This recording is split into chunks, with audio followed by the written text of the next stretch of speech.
What's going on, YouTube? Sean here, and welcome to episode number 14 of the Godzilla Rewatch. And in today's video, we're going to be talking about the one and only Godzilla versus Mechagodzilla 1974, because there are other Mechagodzilla type movies that exist out there. But anyways, Godzilla vs. Mechagodzilla 1974 is one of my personal favorites of the show era.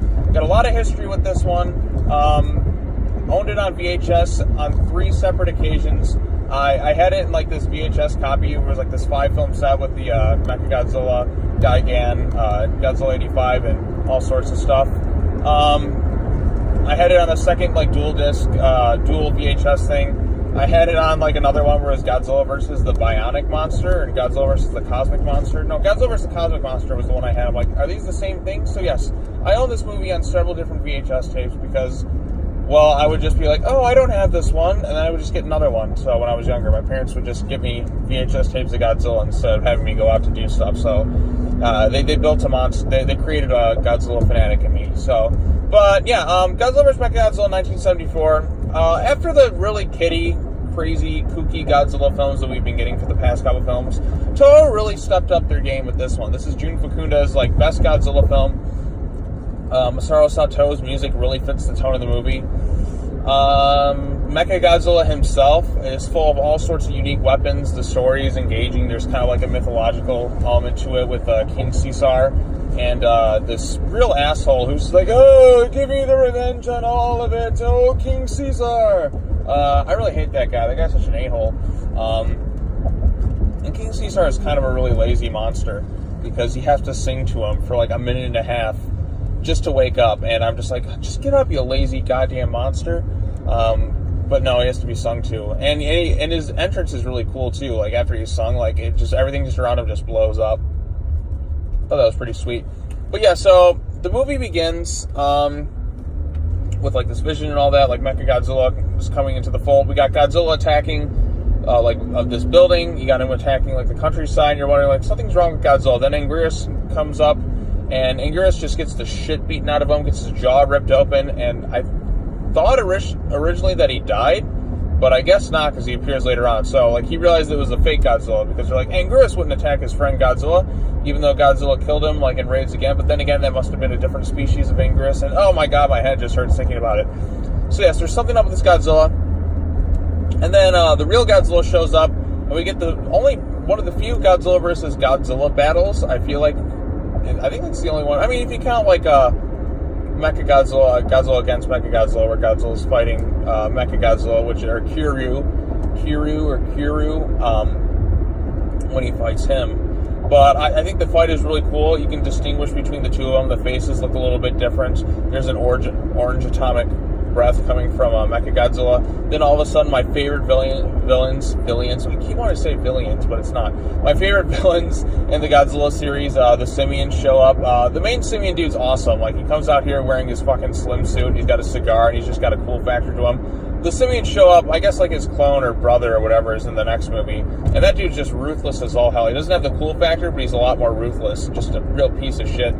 The Simians are assholes. Like, they're just like, and they're proud of it. Like, this dude's going out here smoking a cigar every second. He's like, dead, that Godzilla. He thinks he's no match for Mechagodzilla.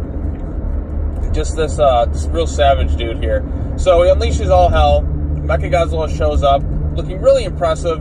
I really like the design of the original Mechagodzilla. I mean, this one and Kiryu are the two best designs, I'd say. I like the Heisei design, but the classic Mechagodzilla is my jam.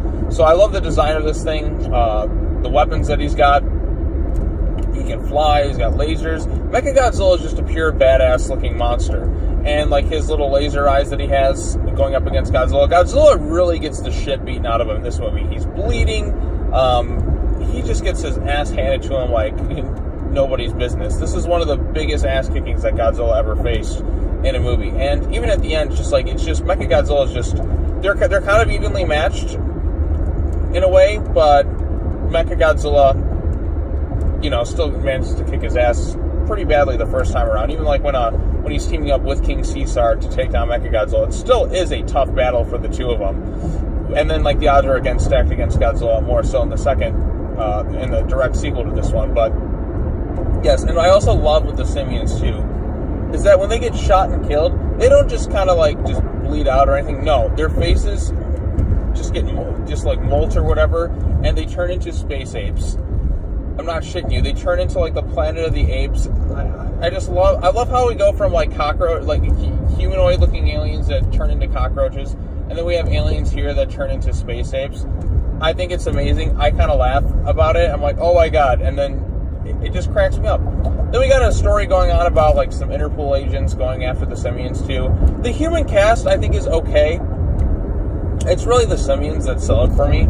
It's not one of my personal favorite Godzilla casts in the franchise.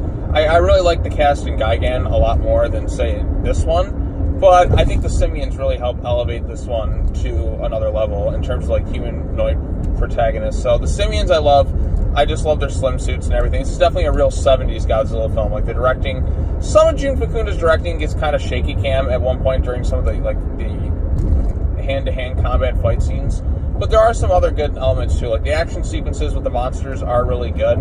I especially love like the final one. The music really, like Masaru Sato's score really fits the tone of this movie quite well, especially when you see Mechagodzilla just unleashing a barrage of every possible weapon on Godzilla and King Caesar. I thought that was really cool.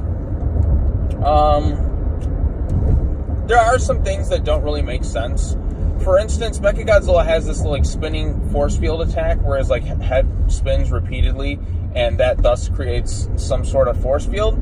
However, my issue with that is like Godzilla, like to defeat Mechagodzilla, he just rips his head off, like he twists it around. I'm like, his head was spinning around just fine like 5 minutes ago, like repeatedly. What do you mean his head just kind of rips off like that? I don't know. That always kind of bugged me, even at a young age. I'm like, that's weird. Why wouldn't his head just... See, if Godzilla just like knocked it to the side and just yanked it off kind of a different way, but no, just the way he does it, it's kind of a disappointment. But the final battle is really impressive, and it is the highlight of the movie. There are some moments that do drag. For instance, when they're on the cruise ship, I feel like that part really kind of slows down a bit. I like the mythology added to this one. Just kind of like the mythic nature of like the legend of King Caesar, the legend of like the sun rising in the west or whatever. I like that ancient mythology kind of incorporated into this movie. I really like when Godzilla movies do that. It just makes the creatures like seem all that more fantastical. So this one is a really good one. It's definitely one of the best of the Showa series. One of my favorites as a kid. It's definitely up there near the top of my favorite Godzilla films. I just love Mechagodzilla. I like the simians are great. Some of the human cast does kind of drag it down a bit. It's in some directing, it's a little bit shoddy at times. Like I said, there's like a fight scene earlier on. He's like, I want the statue.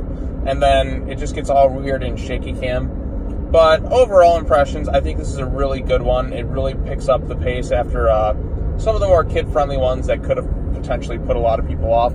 I think this one got a lot of people back on the Godzilla train. And it's definitely one of the most popular in the franchise because of Mechagodzilla.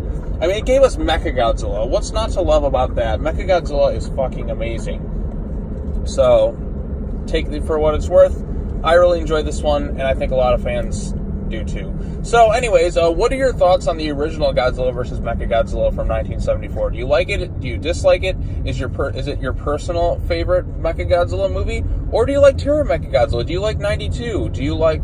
Against Mechagodzilla, or Tokyo SOS, or hell, even, Mechagodzilla appears in Ready Player One, but I wouldn't really count that as a true Mechagodzilla. It's kind of like a manifestation of via video game form. But yes, what are your thoughts on this one? Let me know in the comment section down below, and hit that bell for notifications, hit the subscribe button, and I'll talk to you all later. Take care now, bye-bye then, and I'll see you tomorrow as we talk about the terror of Mechagodzilla.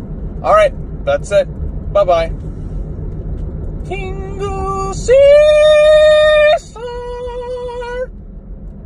I don't know if I'm going to include that or not, but I think I am, because that sounds really terrifying. Alright, that's it. Bye-bye.